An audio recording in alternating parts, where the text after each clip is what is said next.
Merhaba, Kürtler Anadolu'da var mıydı Türkler Anadolu'ya gelmeden önce?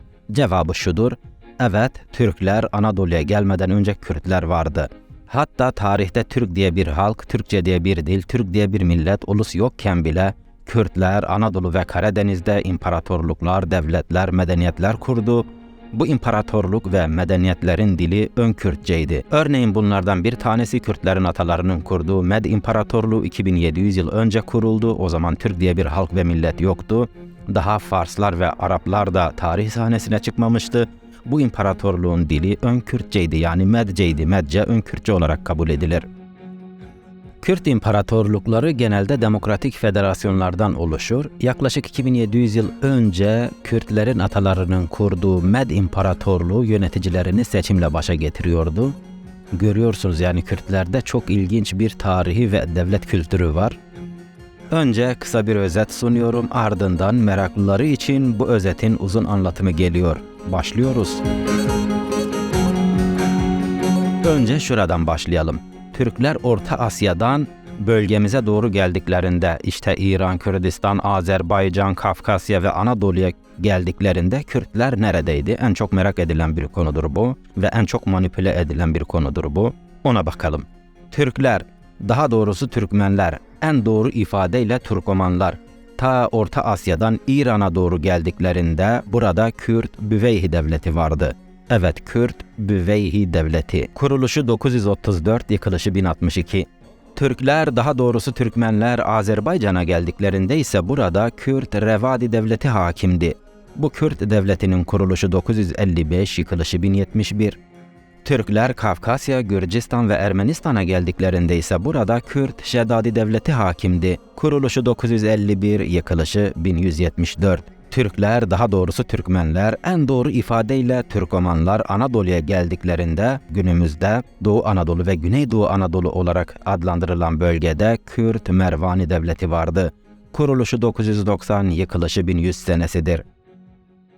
Evet, görüyorsunuz, Türkler, daha doğrusu Türkmenler Anadolu'ya geldiklerinde burada Kürt Mervani Devleti hakimdi. Bunun sınırları değişiyordu. Birazdan sınırlarından bahsedeceğim detaylı bir şekilde, hangi illeri kapsadığını.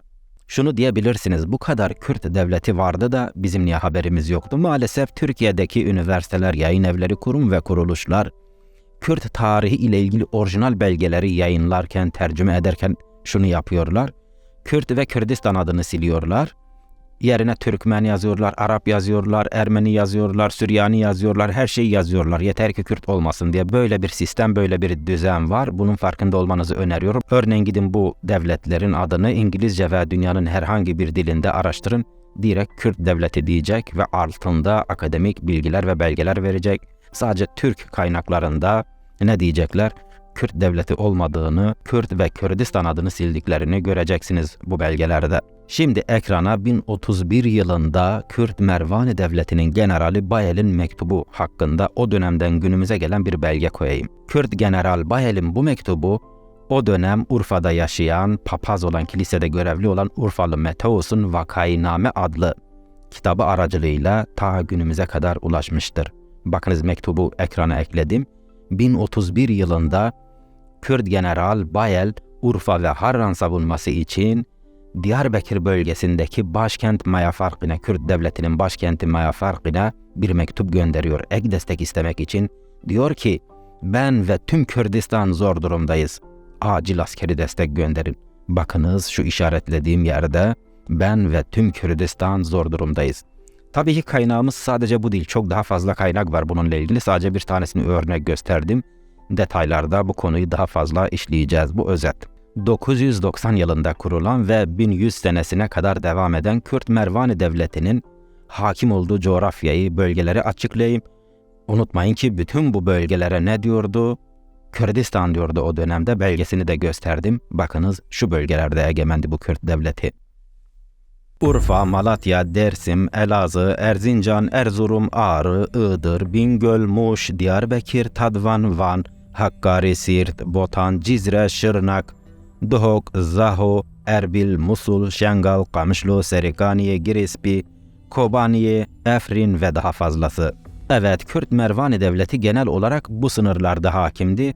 Zaman zaman Bizans İmparatorluğu ve diğer devletlerle yaptığı savaşlar sonucunda sınırları küçülüyor, yani bazı şehirleri kaybediyor. Örneğin Urfa'yı genelde kaybediyordu ve tekrar kazanıyordu.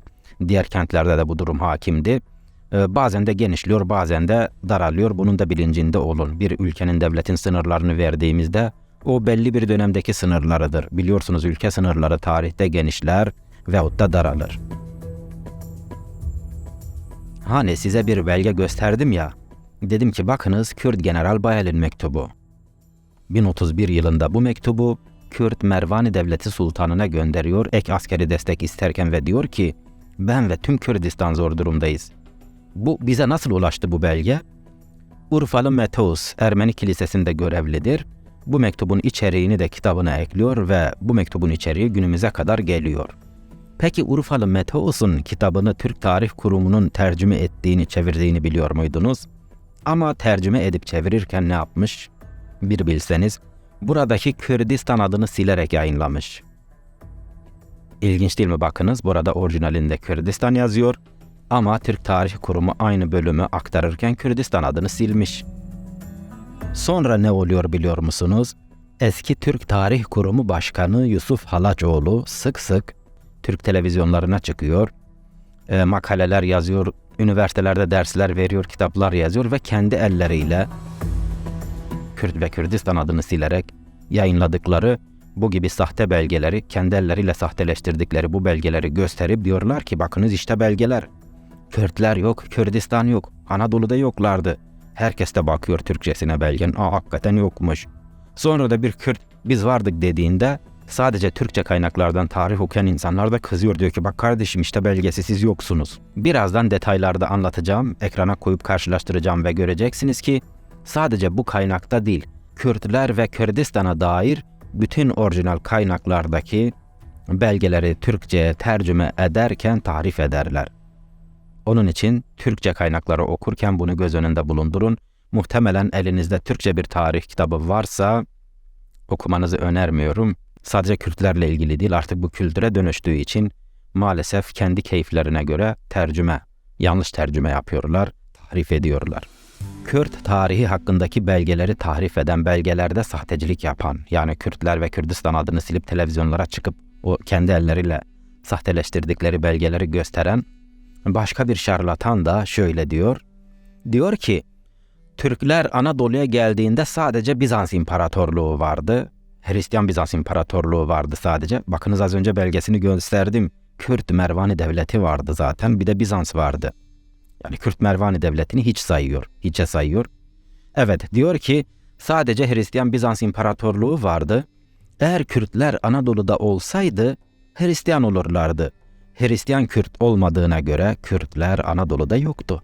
Yani zaten hepiniz takdir edersiniz ki bu mantık yanlış. Yani böyle bir söylem, böyle bir takdir ne akademisyenliğe, ne bilime, ne tarihçiliğe, tarih bilimciliğine, hiçbir şeye sığmaz. Ama ben de şunu söyleyebilirim bu konuda, madem öyle işte böyle diyerek. O zaman Bizans İmparatorluğu'nda on binlerce Hristiyan ve Yezdani Kürt asker vardı. Alevi, Ezidi ve Yarsan dinleri tarihin başından beri var olan Kürdistan yerlisi Yezdani inancının üç koludur. Bizans İmparatorluğu'ndaki on binlerce Kürt asker ve aileleri çoğunlukla Yezdani inancının Alevi kolundandır. 8. yüzyıldan bahsediyoruz. Daha Türkler Anadolu'ya gelmemişti. Burada Alevi Kürtler vardı. Türkler, daha doğrusu Türkmenler, en doğru ifadeyle Türkomanlar Anadolu'ya gelmeden önce 8. yüzyılda Bizans İmparatorluğu'nun Anadolu'daki generali, liderlik özelliğine, vasfına sahip bir insan Kürt Narseh vardı. Kürt Narseh'in emrinde on binlerce Kürt asker vardı. Ve bunlar Kürt olarak biliniyor. Bütün belgelerde işte Kürt askerler, Kürt Narseh. Örneğin Mes'udi gibi dönemin İslam tarihçileri yazdıkları İslam tarihi kitaplarında onun için Nasır el-Kurdi diyor. Evet, Nasır el-Kurdi, yani Kürt Nasır. Ama orijinal adı Kürt Narseh'tir. İstanbul'da doğdu, büyüdü. 12 yaşında İstanbul'a çıkarılan bu Kürt Narseh, mahkeme kararıyla, özellikle imparatorun emriyle, Bizans İmparatorunun emriyle zorla Hristiyanlaştırılır. Hristiyan olması sağlanır ve ona Hristiyanlık namına Teofobus adı verilir. Hatta ve hatta çok ilginçtir ki Kürt Narseh yani Teofobus Bizans imparatoru lideri ilan edilir, başına taç da giydirilir. Derler ki Bizans'ı en iyi sen yönetirsin. Önceki imparator Teofilos hayatını kaybettiği haberi yayılınca o da bu teklifi geri çevirir. İmparatorun ailesiyle çocuklarıyla savaşmak istemediği için birazdan detaylarını anlatacağım. Şimdi de onun mührünü ekrana ekledim. Bu mührü inceleyen Teofobus'un hayatını yaptıklarını araştıran tarih bilimciler diyorlar ki Kürt Narseh'in yani Teofobus'un asıl amacı Birleşik Kürdistan Devleti'ni kurmak ve Kürdistan Devleti'ni yönetmekti, başına geçmekti. Bizans İmparatorluğu'yla müttefik olarak Birleşik Kürdistan Devleti'ni kurmaktı. Onun ve onun emrindeki on binlerce Kürt askerin amacı buydu. Hatta şu vurgu da yapılır, 8. yüzyılda Birleşik Kürdistan isteyen Teofobus, Bizans İmparatorluğu generali, Anadolu'daki generali Teofobus ve oradaki on binlerce Kürt ordusu buna Azerbaycan'ı da dahil etmek isteyeceklerdir. Çünkü zaten daha o dönemde Türkler bölgeye gelmemiştir. Azerbaycan ağırlıklı olarak bir Kürt ülkesidir. Milattan önce 678 yılında Kürtlerin ataları Med İmparatorluğunu kurduk. Yani 2700 yıl önce, çok eski bir tarih. O zaman daha Türk diye bir millet, Türk diye bir halk yok. Farslar daha tarih sahnesine çıkmamış, Persler, Araplar tarih sahnesine çıkmamış. Bu çok eski bir tarih. Ulus tarihi olarak ele aldığımızda durumu. Tabii ki dediğim gibi bu o halkların eksik, kötü ve başarılı olmadığı anlamına gelmez. Burada şu vurgulanabilir, hakikaten Kürtler çok kadim bir halktır. Peki biz bu Medlerin Kürtlerin ataları olduğunu nereden biliyoruz? Gelin bir de ona bakalım. Sasani hanedanından Erdeşir diye bir lider var, ortaya çıkar, der ki ben kendi imparatorluğumu kuracağım. Ekrana 1800 yıllık bir belge ekledim. Sasani İmparatorluğu kurucusu Erdeşir milattan sonra 224 yılında Sasani İmparatorluğunu kurarken çok büyük bir mücadele, savaşlar verir. İmparatorluğunu kurduktan sonra katiplerini yanına çağırarak der ki ben anlatayım siz yazın. Mücadelesi verdiği mücadeleyi anlatır, katipleri de yazar. Bakınız işte katiplerinin o dönem yazıp günümüze kadar ulaşan o kitabın orijinal Pehlevi alfabesiyleki halini ekrana ekledim. Erdeşir diyor ki katiplerine ve katipleri yazıyor. Diyor ki pes ez an ve sipahi gundud zor ud hem kerd ud karezari kurdan şahi mahik freneft. Bakınız ne diyor burada, çok ilginç bir ifade geçiyor. Kurdan şahi mahik yani Kürd Med kralı. Tercümesi şudur, önce tercümesini açıklayayım. Diyor ki ben ki ordumu topladım, büyük bir ordu topladım, gittim ve Kürd Med kralına karşı savaştım. Kürd Med kralı Kurdan şahi mahik. Diyeceksiniz ki burada Med nerede? Hani Med? İpucu vereyim mi? Mahabat. Anlamı nedir biliyor musunuz? Med şehri anlamındadır. Mahabat. O zaman o dönemler Medler için mahi denir. Avrupalılar, özellikle Yunan tarihçiler, Romalı tarihçiler ne diyordum? Med diyorlardı. Bölge halkı özellikle Sasaniler döneminde Kürtler, Sasaniler ve diğer halklar mahi diyordu. O zaman Kurdan Şahi Mahik, Kürd Med kralı anlamına geliyor. Kurdan Şahi Mahik, Kurt. 1800 yıl önce Kürt adı geçiyor bu belgede. Medler için Kürt deniyor. Yani Medler ile Kürtler aynı halktır. Sadece bu değil, şimdi sabaha kadar belge sıralayabilirim. Birazdan detayda çok farklı, çok ilginç belgeler vereceğim. İşte bu savaşı anlatan Firdevsi mesela Şehname adlı kitabında diyor ki, Kürtler birlik olunca Erdeşir'in kendisinden 30 kat fazla olan ordusunu yendi. Yani Erdeşir Kürtlerden 30 kat fazla olan bir ordu topluyor ve gidip Kürtlere karşı savaşıyor. Bir geliyor ki Kürtler birlik olmuş. Evet, aynen böyle anlatıyor. Kürtler birlik olduğu için Erdeşir'in ordusunu yeniyor.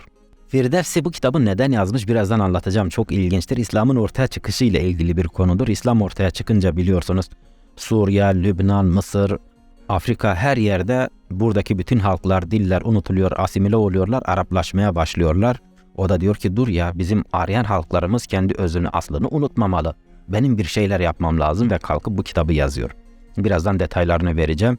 Böylece Aryan halklar, yani İç Anadolu'dan tutun da Pakistan'a kadar ki sınırda yaşayan Kürt, Tat, Talış, Belluç, eski kadim Azeri, Fars, yani bütün çok daha fazla Aryan halk var o bölgede, kendilerini Aryan olarak adlandırıyorlar. Bunların Araplaşmaması lazım. Kalkıp Şehname diye 1000 yıl önce yaklaşık olarak bir kitap yazıyor ve kitabında 1. Erdeşir'in az önce belgesini verdim. Diyor ki Kurdanşah-ı Mahik yani Kürt Med kralına karşı savaştım dediği savaşı da Firdevsi de aynı savaşı yazmış ve diyor ki Erdeşir'in Kürtlere saldırması başlık bu. Partılar da Kürtlerin atalarıdır.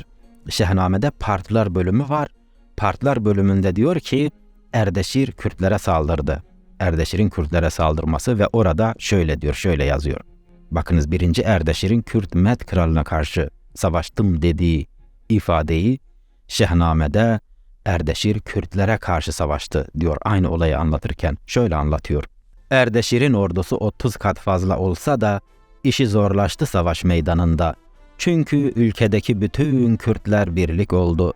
Biraz zora gelince Erdeşir anladı ki ölümsüz olan Kürtler o değil. Gün gece oluncaya dek savaştılar. Sonra Erdeşir'in ordusu geri kaçtı.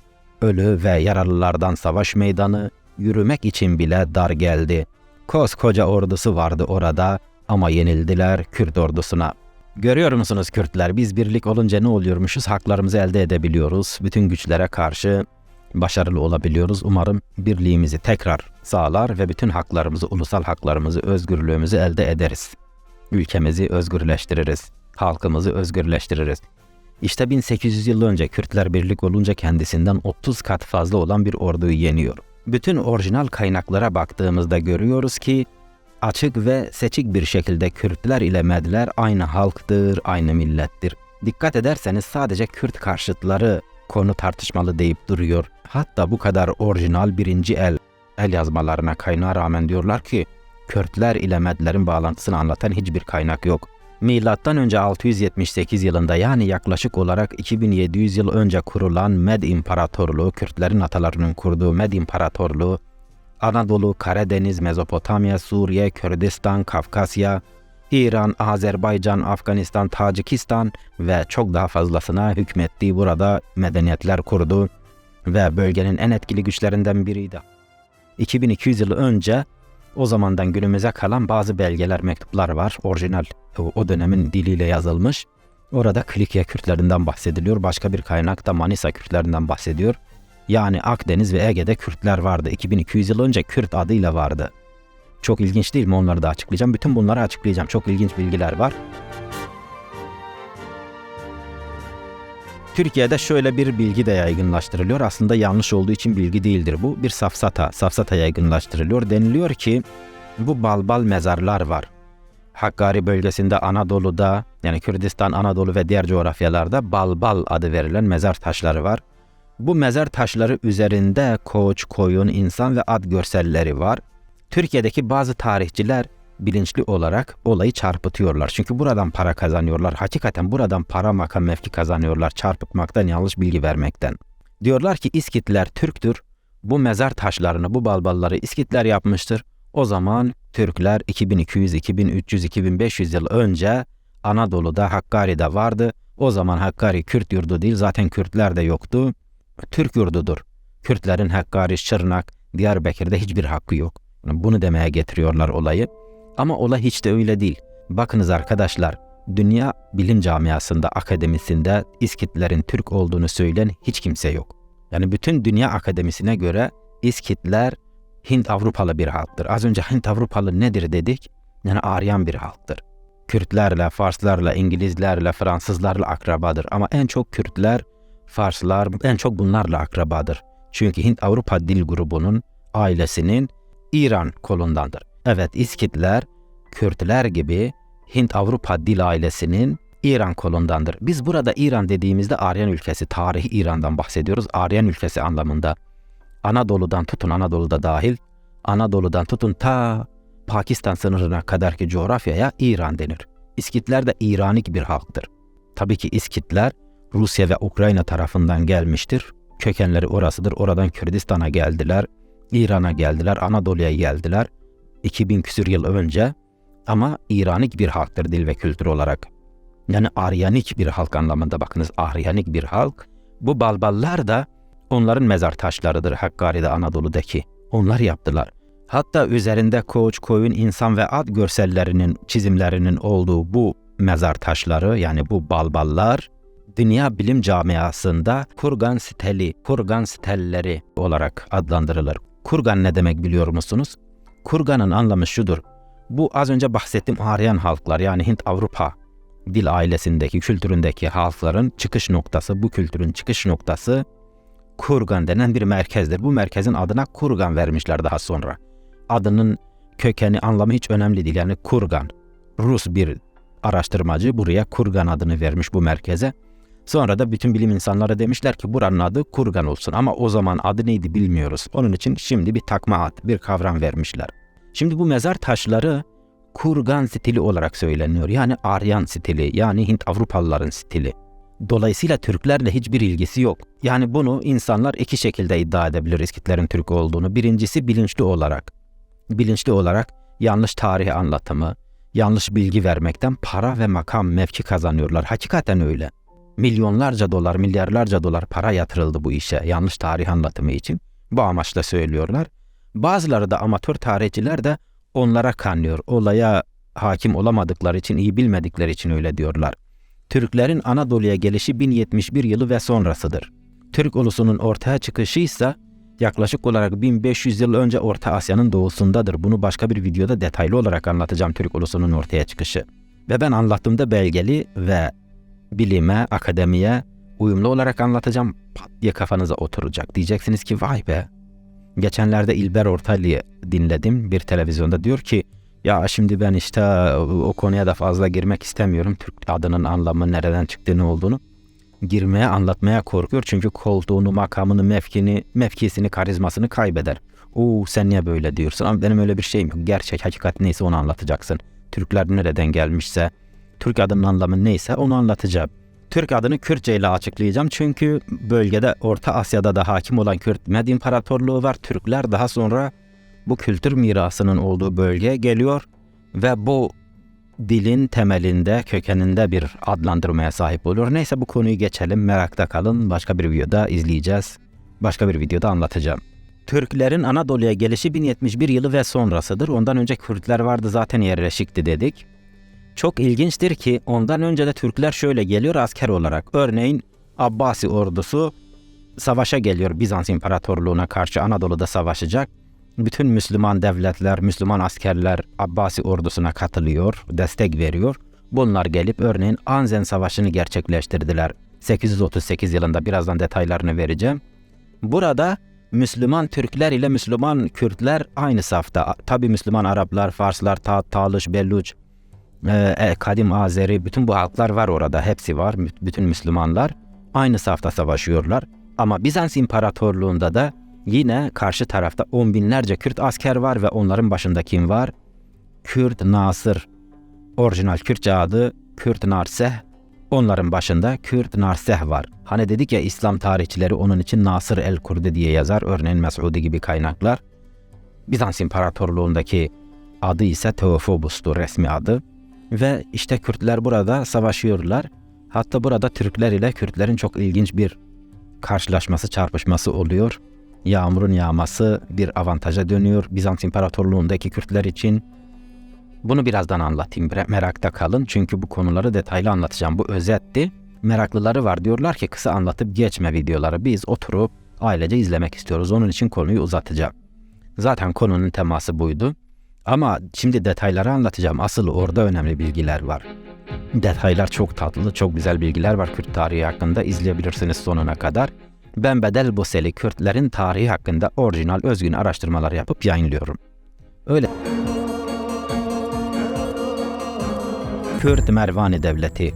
Kuruluşu 990 yılı, yıkılışı 1100 yılı. Kürt Mervani Devleti'nin kurucusu Baz Dostik Kurdi'dir. Evet, soyadı Kurdi görüyorsunuz. Kürtler tarafından kurulmuş. Günümüzde Doğu Anadolu ve Güneydoğu Anadolu olarak adlandırılan bölgede egemendi. Sadece burası değil. Rojava Kürdistan'ı, Suriye'nin bir kısmı, Kerkük, Musul, Erbil, Zahoduhuk, Süleymaniye, Halepçe, bütün bu bölgelerde hakim dini Mervani Devleti. Günümüzde biz ona Güney Kürdistan diyoruz, Başuri Kürdistan'ı diyoruz. İşte Kürt Mervani Devleti buralarda egemendi. Kurucusu Bazdostik Kurdi'ydi. Kuruluşu ne zamandı? 990 yılı. Ta 1100 yılına kadar devam etti. İlginçtir, Kürt Mervani Devleti yönetimi resmi yazışmalarında kendi ülkeleri için Kürdistan diyor. Osmanlı İmparatorluğu ders kitaplarını da anlattım. Bak, Osmanlı da bu coğrafya için Kürdistan diyordu. Yani bir tarih arka planı, gerçekliği var.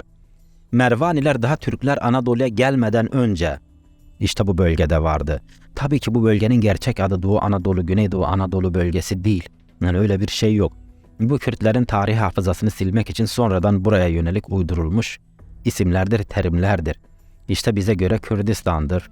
Kimisi Mezopotamya diyor, tarihi adları var.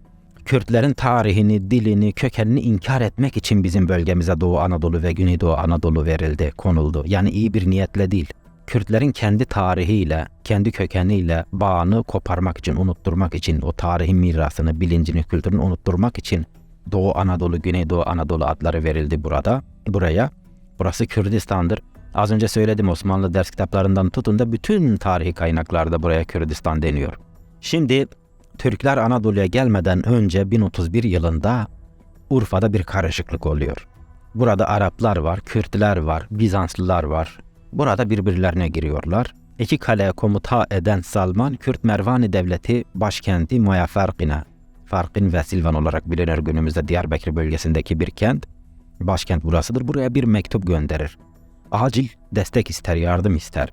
Kürt Mervani Devleti Sultanı o zaman Nasır Doldu. Asıl adı Kürtçedir. Bu Abbasi halifeliğinin onun sultanlığını ve bağımsızlığını tanımak için, tahta geçişini tanımak için verdiği bir lakaptır. Evet, Kürt Mervani Devleti Sultanı Nasır Devle, kale komutanı Selman'ın mektubuna cevaben kendi ordusunu gönderir. General Bayel komutasında süvari birlikleri acilen gönderir ve kendileri de peşinden gider. Diğer Kürt ordusu, Kürdistan ordusu. Urfa ve Harran savunması için giderler buraya. General Bayel burada çatışmaya girer, savaşır Mervani Devleti ordusu olarak. Çatışmalar kızışır. Önce kendi amacına ulaşır, kendi rakiplerini alt eder, öldürür. Onların liderini, kralını, emirini. Daha sonra da bakar ki savaş iyice kızışıyor, bitmek bilmiyor, ek askeri destek gerekiyor. Ne yapıyor? Bakınız, ekrana ekledim şimdi belgeyi. Ne yapıyor? Bir mektup gönderiyor Nasırüddevle'ye, sultana. Diyor ki, ben ve tüm Kürdistan zor durumdayız. Evet, Urfa ve Harran savunması için ek askeri destek isterken, ben ve tüm Kürdistan zor durumdayız diyerek ek askeri destek istiyor. Mektubun içeriğini ekrana ekledim. O zaman Urfa'da bir Ermeni kilisesi var. Birçok kilise var, cami var. Her inançtan insanlar ve halklar var. Ermeni kilisesi var. Burada bir keşiş var, bir din adamı. Adı Mateos. Ona Urfalı Mateos denir. Tabii ki kadim tarihte Urfa'ya Edessa da denildiği için ona Edessalı Mateos da denir. Özellikle Batılılar Urfa'ya Edessa der. Urfalı Mateos kilisede çalışıyor. Ermeni kilisesinde din görevlisidir. Ermeni kilisesi de bütün dönemlerde neler olmuş, neler yaşanmış, bunların hepsini arşivliyor, yazıyor. Onlarda bir yazı geleneği var. Olan biten neyse yazarlar, yazmışlar. Urfalı Mateos alır bu yazılanları o dönemlerde kitaba dönüştürür ve bu kitap günümüze kadar ulaşır. Bakınız, bu kitap Ermeni dilindedir, Ermenicedir. Ay ve yıl sıralamasına göre neler olmuş Urfa'da hepsini yazdığı için ay ve yıl sıralamasına göre yazılan kitaplara Vakainame denir. Bu kitaba da Urfalı Mateos'un Vakainamesi denilmiş. Ben ve tüm Kürdistan zor durumdayız. Kürt General Bayel'in Kürt Mervani Devleti Sultanı'na Urfa ve Harran savunması için gönderdiği mektupta. Şimdi bu anlattıklarımı dinleyen birçok insan diyebilir ki, ya ben bu kitabı okudum, böyle bir şey görmedim. Neden görmemiştiniz biliyor musunuz? Onu da söyleyeyim. Ekrana Türk Tarih Kurumu'nun tercümesini ekledim. Yanına da orijinalini ekledim, orijinal dilinde. Urfalı Mateos'un kitabı. Bakınız, orijinalinde Kürdistan diyor. Ben ve Kürdistan zor durumdayız diyor. Burada işaretledim. Ama Türk Tarih Kurumu tercüme ederken Kürdistan adını silmiş. Yok etmiş. Kitapta Arap Sultan yazmadığı halde Kürt Sultan Nasırüddevle'nin adının önüne de Arap Sultan diye yazmış. Yani ne yapmış? Tahrif etmiş. Siz sahtecilik yapmış diyebilirsiniz. Aynen öyle yapmış, evet. Bu sahtekarlık. Başka ne olabilir ki? Yani bir millete bundan daha büyük düşmanlık olabilir mi? Çok kötü, çok acı bir şey. İç içe yaşadığın, beraber yaşadığın Kürtlere bunu yapıyorsun. Onların gözlerinin içine baka baka hiç acımıyorsun. İnkar ediyorsun. Milyonlarca Kürt var. Komşun, beraber çalışıyorsun. Çalıştığın üniversitede, eğitim verdiğin üniversitede, ders aldığın üniversitede, yemek yediğin lokantada, restoranda, sosyal alanda, her yerde Kürtlerle iç içesin ve Kürtlerin gözünün yaşına bakmadan Onların tarihini inkar ediyorsun. Kürt tarihiyle ilgili belgelerde sahtecilik yapıyorsun. Ya bundan daha kötü insanlar olabilir mi? Ve bu Türk Tarih Kurumu bir devlet kurumu, resmi devlet kurumu. Ne kadar acı, ne kadar. Sonra eski Türk Tarih Kurumu Başkanı Yusuf Halaçoğlu, Profesör Doktor Yusuf Halaçoğlu, biliyorsunuz bunların makam ve mevkileri sözdedir, gerçek değil. Yusuf Halaçoğlu sık sık televizyonlara çıkıp, medyaya çıkıp şunu diyor. Türkler Anadolu'ya geldiklerinde Kürtler yoktu. Bakınız işte belgesi, Kürtler yok. Hiçbir belgede Kürt yazmıyor diyor. Yahu kardeşim, sen kendi ellerinle, siz kendi ellerinizle Kürt ve Kürdistan geçen kavramları, terimleri siliyorsunuz.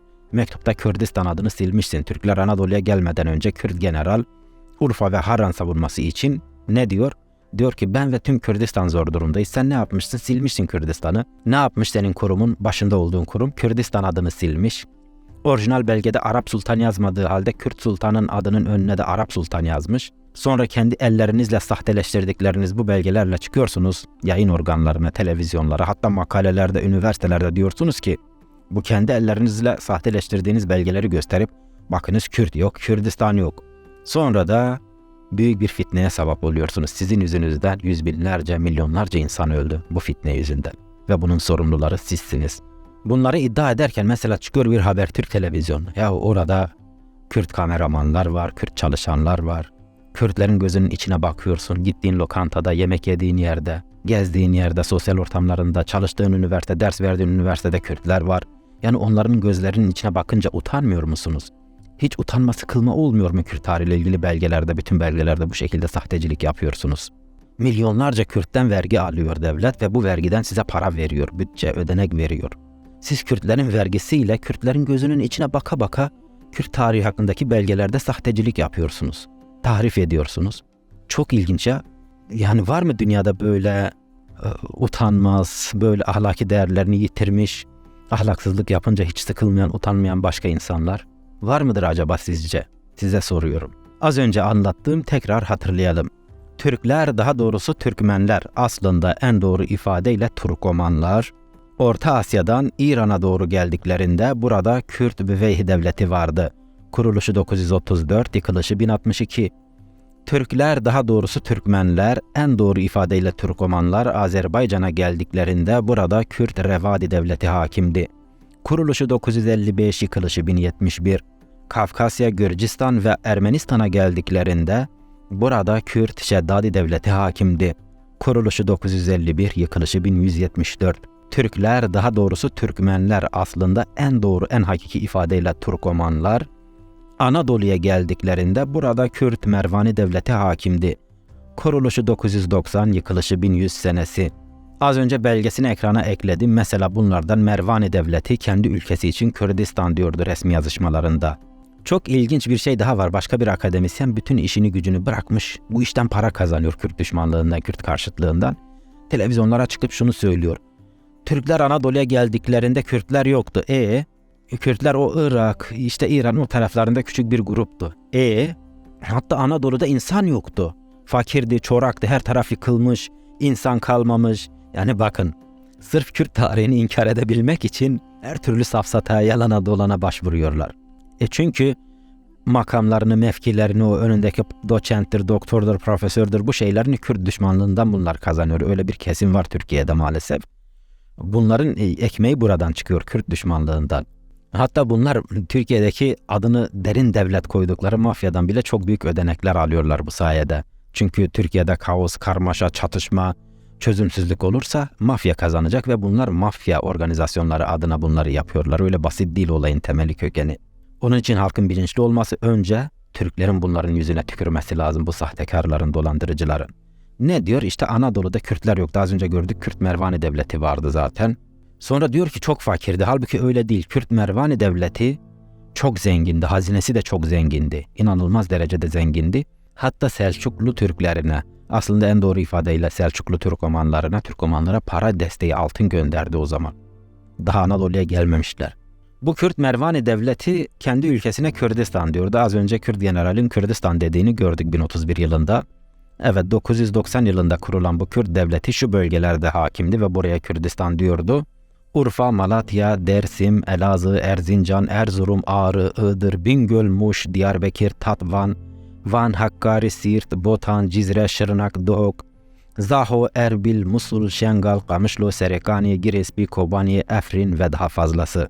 Özel bir video çektim. Osmanlı ders kitaplarında Kürdistan, işte Osmanlı İmparatorluğu bu bölgeler ve çok daha fazlasına Kürdistan diyordu. Kerkük, Musul dahil, hani günümüzde Doğu Anadolu, Güneydoğu Anadolu olarak adlandırılan bölge dahil, Erzurum, Erzincan, Malatya, Dersim, Urfa, bütün bu bölgelere Osmanlı İmparatorluğu ders kitaplarında orijinal Osmanlıca ders kitaplarını ekrana ekleyip anlattım. Hatta askeri okul ders kitapları da öyledir. Çünkü askeri okul ders kitabı olacak bir kitap öyle kolay kolay kabul edilmez. Çok derinlikli, büyük bir onaydan geçmesi gerekiyor.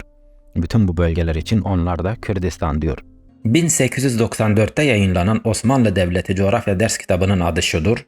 Hüseyin Hüsnü tarafından yazılan bu kitabın adı şudur. Taksimati Devli ve Müstamirati Milli Havi Umumi Coğrafya Muhteser Coğrafyayı Osmani.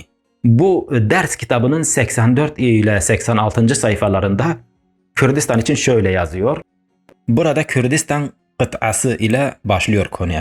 Osmanlıca'da kıta ülke anlamına gelir.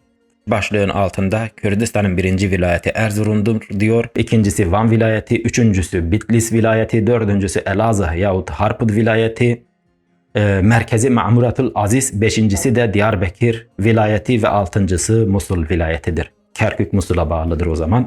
Biraz sonra göstereceğim Osmanlı İmparatorluğu Askeri Okul Coğrafya ders kitabında bu Kürdistan vilayetine bağımsız Zor sancağının yani Deyri Zor bölgesinin de eklendiğini göreceğiz.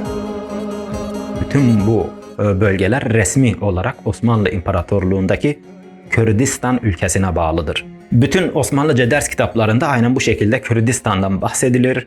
Türkler Anadolu'ya gelmeden önce Kürtler var mıydı? Video konusunu işliyoruz biliyorsunuz. Burada şimdi Mervani Devleti'ni anlatıyorum. Birazdan Bizans İmparatorluğundaki Kürt orduları, Kürt ordusundan bahsedeceğim. Ardından da Med İmparatorluğu ve ardından 2200 yıl önce o zamandan günümüze kalan bazı belgeler, mektuplar var. Orijinal o dönemin diliyle yazılmış. Orada Kilikya Kürtlerinden bahsediliyor. Başka bir kaynakta Manisa Kürtlerinden bahsediyor. Yani Akdeniz ve Ege'de Kürtler vardı. 2200 yıl önce Kürt adıyla vardı. Çok ilginç değil mi? Onları da açıklayacağım. Bütün bunları açıklayacağım. Çok ilginç bilgiler var. Mervanilerle devam ediyoruz. Şikayetçi oldunuz. Özet anlatıp geçme, detaylı anlat dediniz. Ben de detaylı anlatıyorum. Umarım mutlu olmuşsunuzdur, beğenmişsinizdir. Şöyle ilginç bir şey var. İşi gücü yine Kürt karşıtlığı olan, Kürtleri inkar etmek olan başka bir akademisyen, üniversitede ders veren bir akademisyen çıkıp şöyle demişti. Mervani Devleti'nin adı Arapçadır. O zaman Mervani Devleti Kürt değil, Arap Devletidir. Hey malamın. Yani hani Osman Arapça, o zaman Osmanlı Devleti Arap mı oluyor? Osmanlı Devleti'nin diğer adı kendine Bab-ı Ali diyor. Büyük kapı, Bab-ı Ali. O da Arapça, o zaman Osmanlılar Arap mı oluyor? Yani çok ilginç. Hakikaten öyle deyince de benim dikkatimi çekti. Allah Allah dedim. Acaba bu Mervani Devleti'ndeki Mervani adının anlamı, kökeni nelerdir? Bir araştırayım dedim. Araştırdım. Huriler, Kürtlerin ataları. Yaklaşık olarak 5000-6000 yıl önce Kürtlerin atalarına Huri denir. Huriler çok farklı kavimlerden, klanlardan, aşiretlerden oluşuyordu. Mesela Urartular da aslında Huri kültüründendir. Daha sonra bağımsız bir ulusa dönmeye başlarlar. İşte Gutiler yine Hurili halklardan bir tanesidir. Bütün bunlar çok daha fazlası Kürtlerin atalarıdır. Günümüzde Kürt aşiret adları, Kürt yerleşim yeri adları, hatta Kürt adının kendisi de ta Kürtlerin ataları Hurilerden gelmektedir. Örneğin Kürtlerin ataları Huriler Muş bölgesinde Muşku devletini kurmuştu. Bak, bu Muşku devleti günümüz Muş kentine, şehrine adını verdi. Malatya bölgesinde ise Melidi şehir devletini kurmuşlardı. Bakınız, Kürtlerin 4000, 5000, 6000 yıl önceki ataları Hurilerin bu kent devleti, şehir devleti, bu klanı Meliti günümüzde olmuştur Malatya. Yine Hakkari bölgesine bakalım. Burada 5000, 6000 yıl önce Kürtlerin ataları Harkari Kürt devletini kurdu ve Hakkari adı buradan gelmektedir. Aynı şekilde Mardin adı da Kürtlerin ataları Hurilerden gelmektedir. Zaten Mervani adıyla aynı kökene dayanıyor. Bir de Murat Nehri, Murat yerleşim yeri, Murat klanı var. O da oradan geliyor. Onu birazdan açıklayacağım. Daha da ilginç olanı, hazır mısınız? Hatta Diyarbakır adı, bu da Kürtlerin 5000-6000 yıl önceki ataları Hurilerden gelmektedir.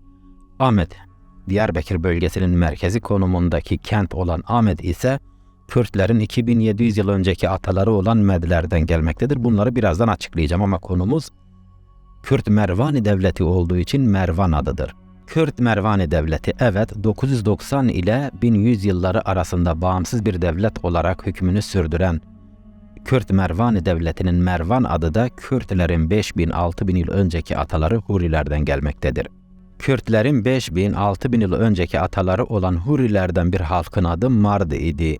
Mard diye yazılır, Merd olarak da söyleyebilirsiniz. Mardlar Van Gölü'nün kuzeyinden Habur Nehri'ne kadar uzanan bölgede yaşıyorlardı. Yaşadıkları bölgeye Kürtçe ekiyle Marwand denir. Marwand olarak da yazılabilir. Kürtlerin atalarından Hurilerin bir klanı olan bu Mard, tarihi süreç içinde adını Mardin kentine verdi.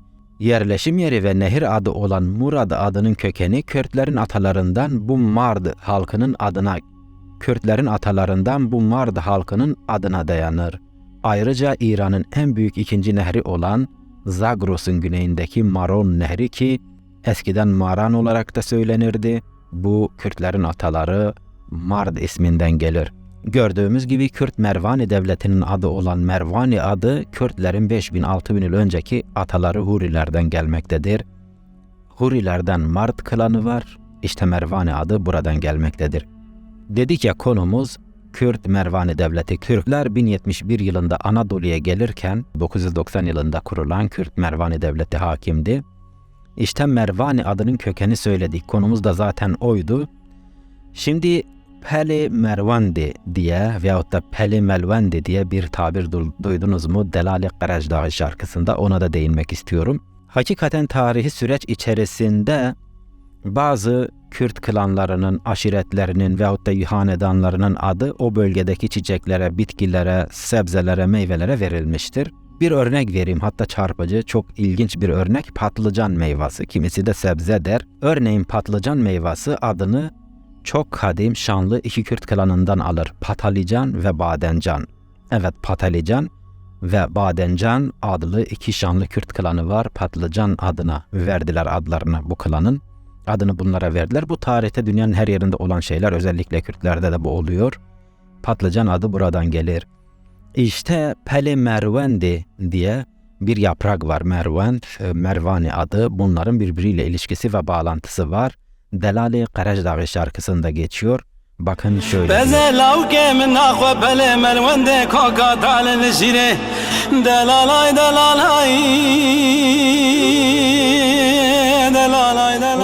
Hakikaten Kürt tarihi çok ilginç, çok çarpıcı, çok derinlikli. Amacım 200-300 tane video yapmak ve YouTube kanalıma yüklemek, bir miras olarak bırakmak bu bilgileri, bu belgeleri. Elimden geleni yapacağım. Konumuz şuydu: bazı Türk akademisyenler sık sık televizyonlara çıkıyorlar ve şunu söylüyorlar. Diyorlar ki Türkler Anadolu'ya geldiklerinde Kürtler yoktu. Ve gördük ki Türkler Anadolu'ya geldiklerinde burada 990 yılından 1100 yılına kadar egemen olan, iktidar olan Kürt Mervani Devleti vardı. Kürt Mervani Devleti'nin yönetimi Müslümandı. Müslüman bir yönetime sahipti. Ama bu Kürt Devleti'nin içinde Hristiyanlar, Ezidiler, Aleviler, hani her inançtan ve her ulustan insanlar vardı. Ermeniler, Araplar ve diğer halklar da vardı. Peki dedik ya, Kürt Mervani Devleti bu bölgede vardı. Günümüzde Doğu Anadolu ve Güneydoğu Anadolu olarak adlandırılan, aslında adı Kürdistan olan bölgede, ayrıca Rojava Kürdistan'ında ve Irak Kürdistanı olarak bugün adlandırılan Güney Kürdistan'da Kürt Mervani Devleti hakimdi. İşte Kürt Mervani Devleti Generali Bayel'in de mektubunu ekrana ekledik, 1031 yılındaki mektubunu. Diyor ki, ben ve tüm Kürdistan zor durumdayız. Urfa ve Harran savunması için kendi sultanından, Kürt Mervani Devleti sultanından ek askeri destek istemek için. Yani Kürtler, Mervaniler, Türkler Anadolu'ya gelmeden önce vardı burada ve kendi ülkelerine Kürdistan diyorlardı. Peki Mervani Devleti'nin batısında Urfa'dan öte Bizans İmparatorluğu vardı. Acaba burada Kürtler var mıydı? Bizans İmparatorluğu Hristiyan bir imparatorluk. Sizce burada Kürtler olabilir mi? Evet, var. Hristiyan ve Yezdani Kürtler vardı. Şimdi ona bakalım. Bizans İmparatorluğu'nda on binlerce Kürt asker ve bu askerlerin generali Kürt Narze. Bizans İmparatorluğu'nun lideri, imparatoru ilan edilen, başına taç giydirilen. Şimdi bu konuyu anlatıyorum. 8. yüzyıla denk geliyor. Türkiye'de Kürt karşıtlığı üzerinden doktora, profesörlük unvanlarını alan, makam, mevki, maaş alan çok fazla akademisyenler var. Bunlardan bir tanesinin de iddiası şudur: özellikle bunlar Kürt tarihi hakkındaki belgeleri kendi elleriyle sahteleştirirler, tercüme hatası yaparlar, bilinçli olarak tahrif ederler. Sahteleştirdikleri bu belgeleri ekrana koyup, yani bunlarla ortaya çıkıp derler ki bakın belgelere Kürtler yok, Kürdistan yok, Kürtçe yok. Yani kendi eliyle sahteleştirdiği belgeyi kaynak gösteriyorlar. Hatta bunları doktora tezlerinde, üniversite eğitimlerinde kullanıyorlar bu sahte belgeleri. Bu Türkiye'de çok fazla yaygın bir olay. Kürt karşıtlığı üzerinden para kazanan, Türkiye'deki mafya organizasyonlardan büyük paralar alan, adını derin devlet koydukları bu mafya organizasyonlarından çok büyük paralar alan bu gibi akademisyenler, üniversite, kurum bilmem neler, yayınlar, televizyonlar var, biliyoruz. Bunlardan bir tanesi de şu safsatayı yaymaya çalışıyor son zamanlarda. Diyor ki Bizans İmparatorluğu Hristiyan bir imparatorluktu. Türkler Anadolu'ya geldiklerinde sadece Bizans İmparatorluğu vardı. Bakınız, az önce söyledik, Kürt Mervani Devleti de vardı. Yani Kürt Mervani Devleti'nin yönetimi Müslümandı. Bunu zaten hiçe sayıyor. Diyor ki sadece Hristiyan Bizans İmparatorluğu vardı. Kürtlerin Anadolu'da olabilmesi için, Bizans'ta olabilmesi için Hristiyan olmaları gerekiyordu. Hristiyan Kürt olmadığına göre Anadolu'da Kürt yoktu Türkler gelirken. Safsataya bakar mısınız? Normalde bunlar cevap verme layık değil ama verelim. Hani insanlar çok merak ediyor. Az önce anlattığım belgeleriyle zaten günümüzde Doğu Anadolu ve Güneydoğu Anadolu olarak adlandırılan ve Mervanilerin o dönem Kürdistan dediği Kürdistan coğrafyasında Kürt Mervani Devleti vardı, Müslüman. Türkler gelirken bu Kürt Mervani Devleti Selçuklu Türklerine hem askeri destek hem de para desteği verdi. Çok büyük para destekleri, altın verdi buradaki Türkmenlere, yani Selçuklulara. Öbür tarafta 8. yüzyılda Bizans İmparatorluğu içinde on binlerce Kürt asker var. Ve bu Kürt askerlerin generali Narseh'tir. Kürt Narseh, asıl adı Kürtçedir ve Narseh'tir.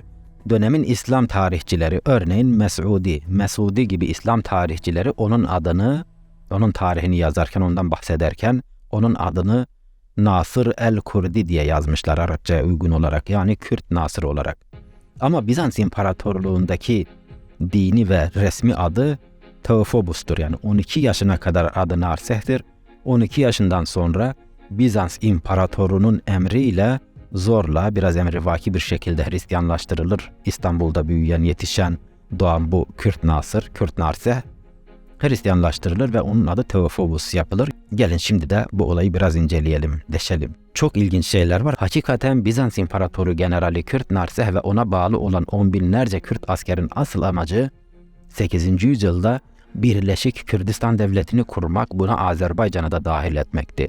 Yani çok ilginç. Tabi Bizans tarihi uzmanları araştırıyorlar, onun hayatını ortaya çıkarıyorlar ve bu sonuca varıyorlar.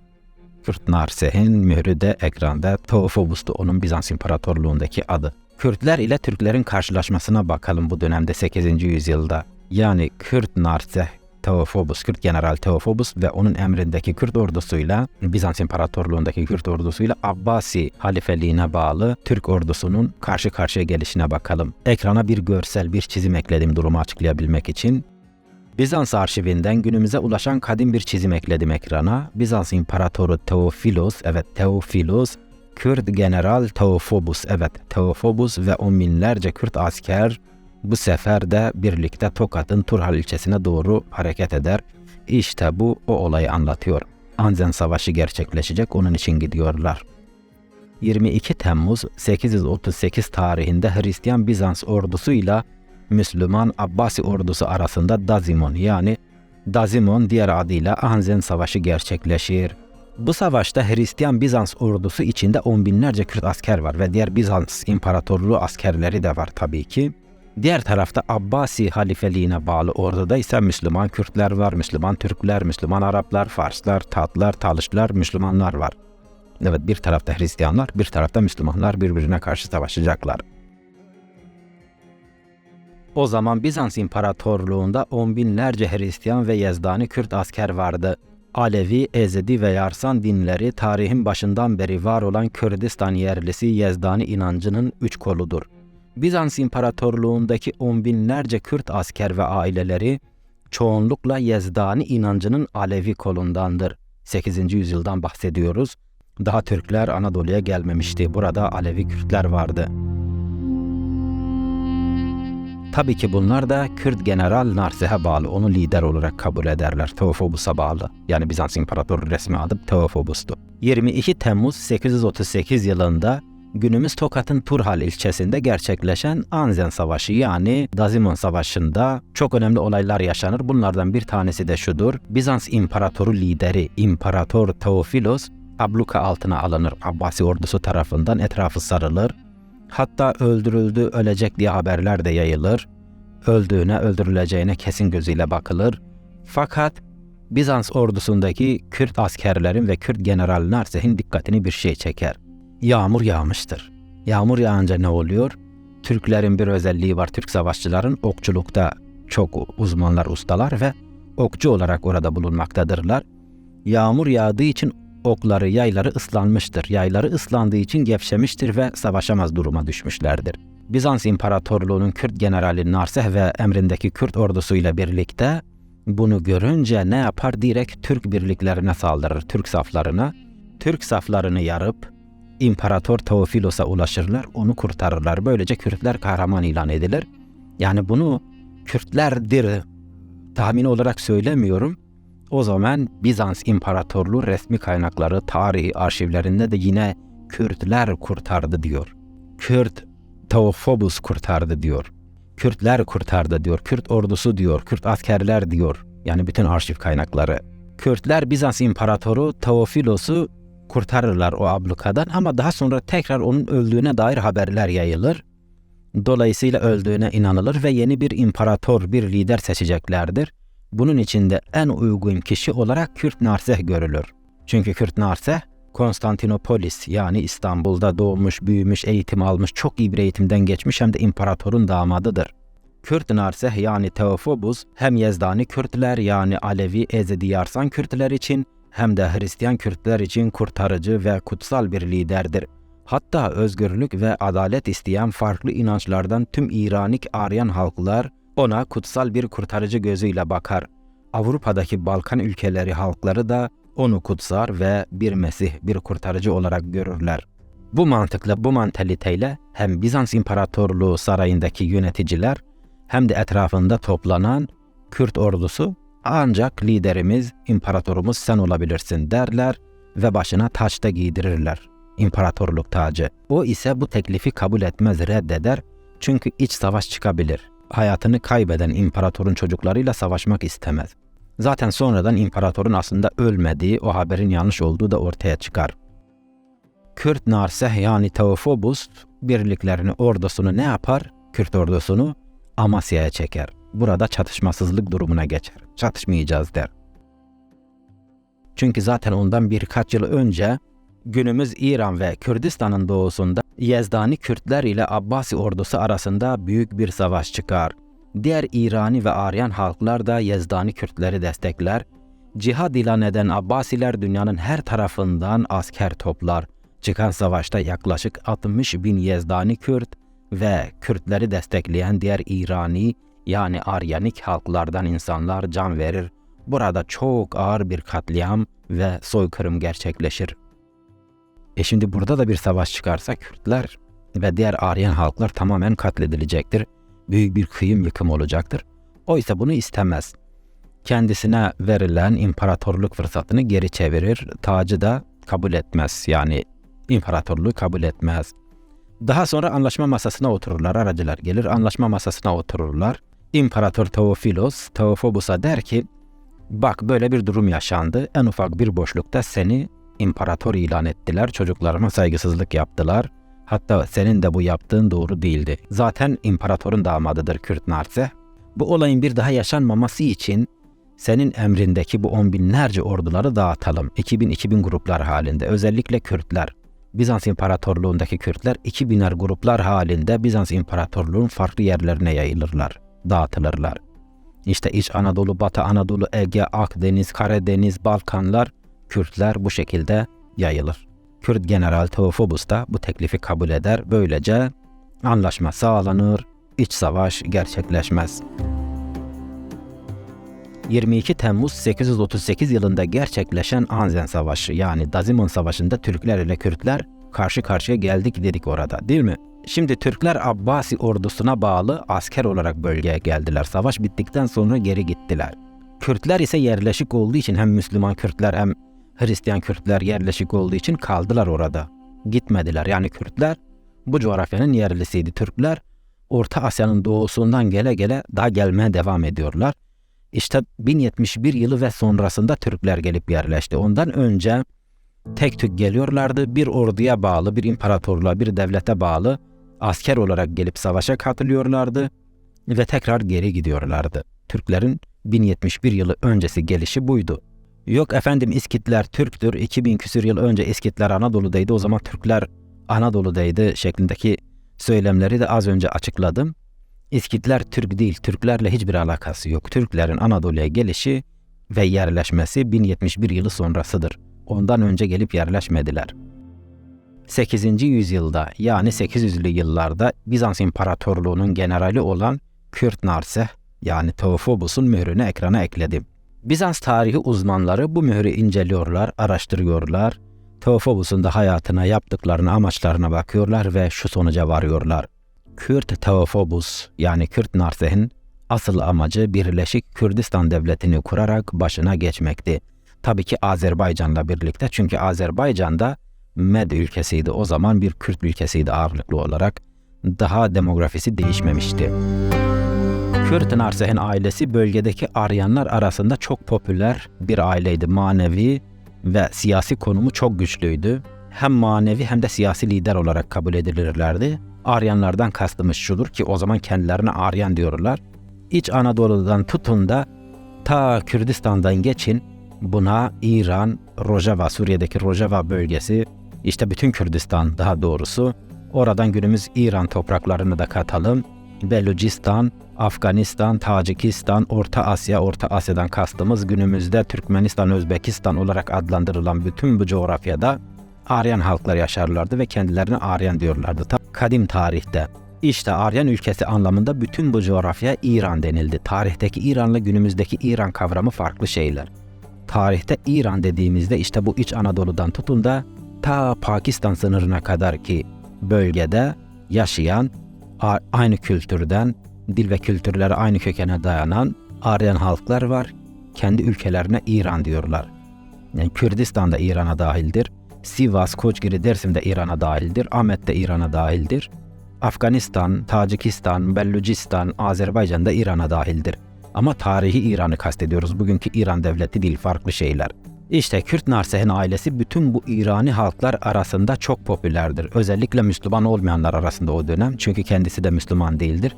Köken olarak Kürt, inanç olarak Yezdani, Alevi, Ezidi, Yarsan dinleri Yezdani inancının 3 koludur. Bu Yezdani inançları tarihin başından beri Kürdistan'da varlığını koruyor. Bunlar Kürdistan'da ortaya çıkıp günümüze gelen dinlerdir. Ailesi İstanbul'da yaşayan Kürt Narseh 12 yaşına geldiğinde Bizans İmparatoru lideri yani İmparatoru Teofilos'un emriyle 12 yaşında mahkeme karşısına çıkarılır ve Hristiyanlaştırılır. Emrivaki bir şekilde Hristiyanlık ona dayatılır. Hristiyan olacaksın der, eski inancını bırakacaksın denir. Hristiyanlaşmasının anısına ona Teofobus adı verilir. Teo zaten Tanrı, Allah demek. Hani diyoruz ya teist, ateist, teist. Teo yani Allah demek. Phobos ise korku, korkmak. Fobi diyoruz ya, onun fobisi var, senin fobin var, şunun fobisi şuna var. İşte Teofobus Allah'tan korkan, Allah'a saygı duyan anlamındadır. Kürtçedeki tabirle hadetırs, yekuji hadedetırsa. Teofobus'un anlamı budur. Aynı zamanda Kürt Narseh yani Teofobus Patrikos ilan edilir. Bu çok önemli. Bizans İmparatorluğu'nda ve eski Roma, Bizans biliyorsunuz Roma'nın devamıdır, Doğu Roma'dır. Bizans İmparatorluğu ve Roma İmparatorluğu'nda Patrikos demek, ülkenin en soylu ve en zengin kişisi anlamına gelir. Teofobus yani Kürt Narseh çok iyi bir eğitimden geçer, çok iyi eğitilir sarayda. İmparatorun, liderin damadı yapılır. Evet, imparatorluğun damadı olur. Dediğim gibi Kürt Narseh ve ailesinin ve ona bağlı on binlerce Kürt askerde Kürdistan'ı bir bilinç var. Amaçları Birleşik Kürdistan Devleti'ni kurmak ve ona Azerbaycan'ı da dahil etmekti. Hakikaten ailesinin yaklaşımı ve duruşu da çok önemlidir. 8. yüzyılda Yaklaşık olarak 1250 yıl önce Bizans İmparatorluğundaki bir Kürt aile kendi çocuğuna, İstanbul'da yaşayan bir Kürt aile kendi çocuğuna Narseh adını veriyor. Narseh adı orijinal Kürtçe bir addır ve çok derinlikli, çok önemlidir. Kürt General Narseh'in adı Avesta'da Narya Sanha veya Narya Sangha olarak geçer. Orijinal, Hamali, Kürdi bir kelimedir diyebiliriz bu durumda. İnsanların hayran olduğu, insanların kutsadığı anlama gelir Narseh adı. Dediğim gibi Kürt Narseh 12 yaşında Bizans İmparatorluğu'nun emri ve kararıyla mahkeme karşısına çıkarılır. Emrivaki bir şekilde Hristiyanlaştırılır ve ona Teofobus yani Allah'tan korkan, Kürtçedeki tabirle Hadetters anlamında Teofobus adı verilir. Şunu diyenler olabilir, 8. yüzyıl gibi çok eski bir tarihte Kürt ulusal bilincinden bahsediyorsun, Birleşik Kürdistan Devleti bilincinden bahsediyorsun. Yani o zaman böyle bir şey mümkün olabilir mi? Hatta şunu diyenler olabilir, işte Fransız devriminden sonra bu ulusal bilinç ortaya çıktı. O dönemde bunların olması mümkün değil diyenler de olabilir kendilerine göre haklı olarak. Örneğin bakınız, evet bu vardı, Kürtlerde ulusal bilinç o zaman vardı 8. yüzyılda, hatta çok daha eskiden. Örneğin 1200 yıl önce Kürt bilgin Dineveri 15 bilim alanında, 15 bilim ve ilim alanında 25'ten fazla kitap yazar. Bu kitaplardan bir tanesinin adı da Kürtlerin nesebinin tarihi, yani Kürtlerin kökeni, Kürtlerin atalarının tarihi. Bu kitabı yazar fakat bu kitap yok olmuştur. Bu kitabın varlığını nereden biliyoruz? Onun dönemi ve ondan sonra yaşayan başka yazarlar, alimler, tarihçiler, bilginler o kitaptan bahsettiler, içeriğini de biraz aktardılar. Günümüze bu şekilde ulaştı o kitap hakkındaki bilgiler. Ama onun günümüze ulaşan başka bir kitabı var. Bu kitabın adı Büyük Tarih'tir. Tabi bu kitapta Türk Yayın Evleri sahtecilik yapmışlar. Bir sürü palavra, Kürt ve Kürdistan'ı inkar etmişler, Kürtçeyi inkar etmişler, sahtekarlık yapmışlar kitabı yayınlarken. Türkiye'deki yayın evleri maalesef. Kürt yayın evleri de bu kadar kıymetli, değerli bir kitabı halen yayınlamış değil, bunu anlamıyorum. Hakikaten biz Kürtler 1200 yıl önce yazılan bu Kürt bilgin Dineveri tarafından yazılan bu kitaba göre 1500 yıl önce bu kitaba göre 1500 yıl önce Med kralı var, Kürt Med kralı var diyor ve onun bir oğlunun adı Kurdi, kızının da adı Kurdiya. Bakınız 1500 yıl önce Med kralı, hani dedik ya Medler Kürtlerin atalarıdır. 2700 yıl önce Med İmparatorluğunu kurdular. Bir Kürt hanedanıdır. Sonra da Kürtlere Med denildi bu hanedan vesilesiyle, çünkü imparatorluk kurup yönettiler. İşte 1500 yıl önce kendi çocuklarına bu Med kralı, generali, yöneticisi, o dönem Sasani İmparatorluğu'na bağlı özerktirler. Oğlunun adını Kurdi, kızının adını da Kurdiye koydu. Hatta o zaman Sasani İmparatorluğu vezirlerinden bir tanesinin de adı Kurdi'dir. Çok ilginç, Kürtlerdeki şu bilince bakın. Ve 8. yüzyılda Bizans İmparatorluğu'nun generali Narseh, amacı Birleşik Kürdistan Devleti'ni kurmak ve onun emrindeki ordusuyla birlikte Birleşik Kürdistan Devleti'ni kuracaklar, Bizans İmparatorluğu'yla müttefik olarak yönetecekler. Amaçları oydu. Bazı akademisyenler şunu demişti, Türkler Anadolu'ya geldiğinde Kürtler hiç yoktu. Bazıları da şunu diyordu, Kürtlerin olabilmesi için Hristiyan olmaları gerekiyor. Hristiyan Kürt olmadığına göre Kürtler Anadolu'da yoktu. Türkler 1071 yılında geldiğinde bu safsataları ileri sürüyorlardı. Önce şunu gördük, Türkler Anadolu'ya geldiklerinde Mervani Devleti vardı, belgesini de ekrana koydum, orijinal tarihi belgesini. Mervaniler buraya Kürdistan diyordu. Mervanilerin daha batısında, İç Anadolu ve daha ötesinde Bizans İmparatorluğu hakimdi ve burada da yine Hristiyan Kürtler vardı. Başlarında da mesela 8. yüzyılda Kürt Narseh vardı, emrinde 10 binlerce Kürt asker vardı. Bunu gördük. Şimdi Med İmparatorluğu'na geçeceğiz. Med ve Pers hep birbiriyle beraber anılan kavramlardır. Önce Med-Pers kavramı kargaşasına ve ayrımına bakalım. Ondan sonra güzel bir şekilde size Med İmparatorluğu'nu anlatacağım. Ardından 1200 yıl önce Akdeniz ve Ege'deki Kürtlerin varlığına dair belgelere bakacağız. 1200 yıl önce Bergama kralı bir mektup yazıyor valisine, diyor ki buradaki Kürtlere vergi kolaylığı sağlayın.